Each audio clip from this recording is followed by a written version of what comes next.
গুনাহের দিকে তাকায় দেখি আমার হাত না পাক, গুনাহের কারণে আমার জিহ্বা না পাক, গুনাহের কারণে আমার চক্ষু না পাক, আমার অন্তর না পাক।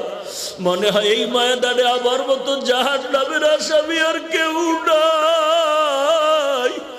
ও দয়ার মালিক, আপনার দরজা সারি নাই। পাহাড় সম পরিমাণ গুনাহ করলে আপনার রহমতের সামনে কিচ্ছু না রে আল্লাহ। কত বড় বড় বেঈমানেরও তো আপনি মাফ করে দিয়েছেন। আমরা তো আপনার আদরের নবীর উম্মত, আমাদের কি আপনি ক্ষমা করবেন না? আয় আল্লাহ, যদি আমাদের গুনাহগার বলিয়া তাড়ায় দেন, আমরা কোথায় যাব? যাওয়ার তো আর যাই